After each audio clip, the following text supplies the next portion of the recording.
Welcome back, everyone. Mike here. It is another beautiful day here in Pennsylvania, just about perfect. Although tomorrow I think they're calling for some rain, but Sunday and Monday look pretty good as well, so that's good. Now, I managed to get out of work a little bit early today. I'm pretty happy about that because I have been working a ton of hours. We've been really busy at work, like a lot of companies this time of year. You know, we're trying to kind of get things buttoned up before winter. So I've been working lots of hours, and by the time you get home, it's basically getting dark now. So I haven't been getting a whole lot done. But Melissa has really stepped up to the plate and has been helping tremendously. As a matter of fact, if you notice the last 3 videos, I think 2 of them were entirely just Melissa, things that she's doing. The other day she did some firewooding, loading up the IBC totes. And then yesterday's video, yesterday she did a video kind of on her fitness journey, you know, CrossFit, her nutrition, how she got, you know, how she kind of got to where she is today. And I'm telling you, it's impressive. It really is. She will be 50 years old in January. Yeah, January 19th. I don't forget that date. So that's good. And she does a great job, and I'm very appreciative of that. But anyway, this evening, I went and picked up a load of river rock, and I'm headed to neighbor Cliff's place. We're going to be putting some topsoil and putting a yard in around the new swimming pool. But before we do that, we're going to place this river rock underneath his fence. Try to eliminate having to run a string trimmer and things like that. So I got to thinking the other day, you know, we can put the river rock under the fence, but we need some kind of border to separate the river rock from the topsoil. So I did a little bit of research online. I think I found a pretty decent product. Passed it on to Cliff, and he ordered it, got it in yesterday. So you'll see us use that tonight. It should work really well. It's kind of like plastic. It's got tabs on it. And if we do this right, you know, you'll have nice straight lines, all the river rock under the fence, grass beside it. You'll be able to run the mower right alongside of it, no trimming. Should work out really well. But anyway, I'm kind of in some traffic right now, but I should be back at Cliff's here just shortly. And we'll dump this load of river rock and get started, and we'll see how this all works out. Should be pretty good. But anyway, we'll see you in a bit.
You can tell when you hit something really hard, Just it ain't gonna go. You know what I mean? It just, if you get in the regular soil, you're okay, but we hit a rock that's big, it isn't gonna go.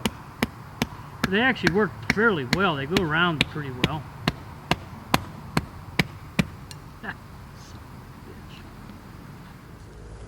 we'll get that, and we'll put a couple more. Yeah, get it started here.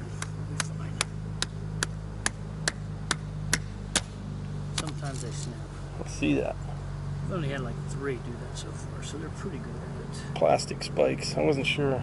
They actually do pretty good. Let's say that, and this one snap now. Plus you're not kind of rocky. It's 2. Believe it. I freaking believe it.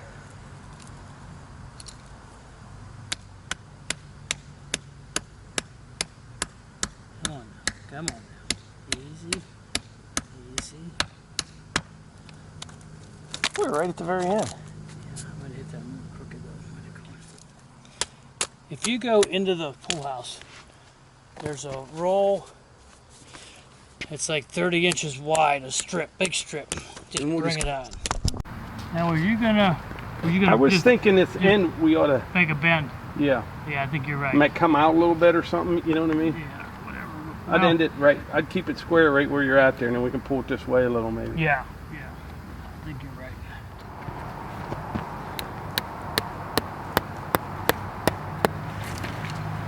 I think looks about right, and I'll tack a little bit in there.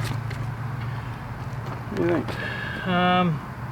I would keep it probably a little bit more this way and just try to stay in line and cut the closer. You know what I'm saying?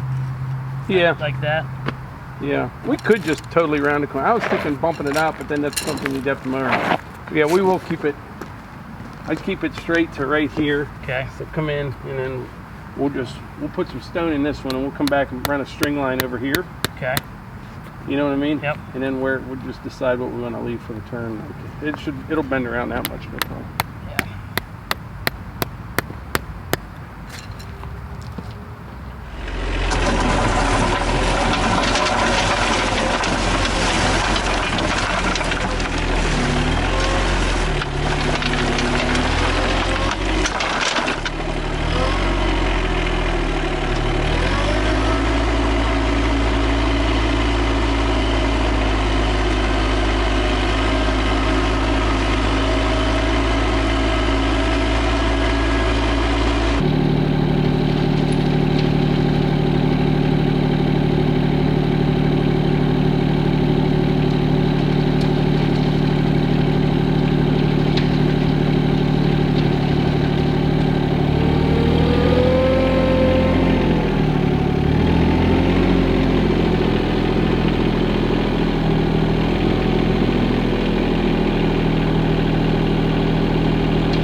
All right, what we're gonna do, we're gonna skip this section right here by the gate because this is where I'm gonna be running the tractor in and out. I'm gonna pick up just past the gate there and continue down with this run. We got the string line on, but this edging, like I said, it's called ProFlex No Dig Landscape Edging. I think it works pretty good, but the nails, those plastic nails, are horrible in this type of soil right here. You know, we have a lot of shale and stuff right here, and you got to get them all the way down And I'm telling you, you tap, tap, tap, and they break off. So Cliff just headed out to Lowe's or Home Depot or something. Try to find like some aluminum spikes, maybe, something like that. And I think that'll work a lot better. But I'll show you what I'm talking about here as I go down this way. So we have this heavy felt right here. We'll cut this, get it through the fence. We're just doing that to try to keep the weeds out. I'm looking down on the string line. We're getting it close. I mean, we're not building kitchen cabinets here, but we want a nice straight edge, you know, as best as we can. And the nails do go right through the felt, and this stuff has holes in it, and that's how you spike it to the ground. I'll try to get 1 or 2 in. This is still pretty shaly material, although as I come this way, it seems to be getting a little bit better. We'll see. I'm just looking down the string, getting it close. And you pull that felt tight, maybe even bunch it up this way a little bit, because when you spike it, it pulls it like this, you know, and it'll pull it away from it. Got to find the hole. There it is.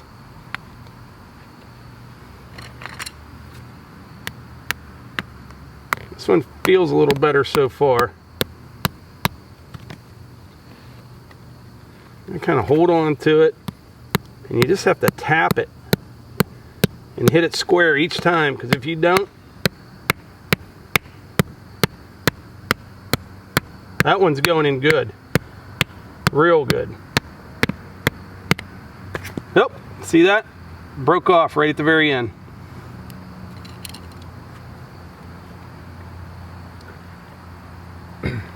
And that one wasn't even very hard.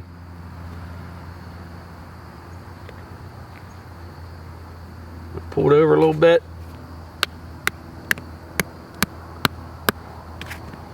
Part of you thinks you should just whack it and drive it in, but it just...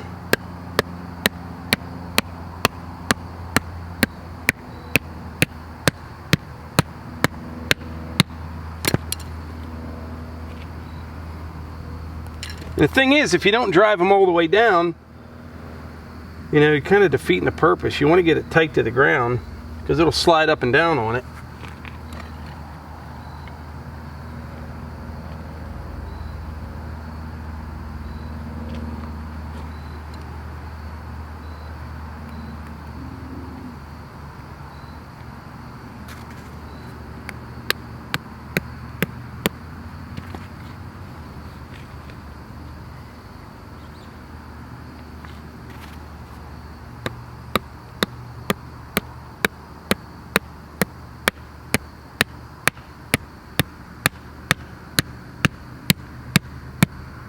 Here's where you get in trouble. I'm gonna leave that one right there. Actually got one to hold.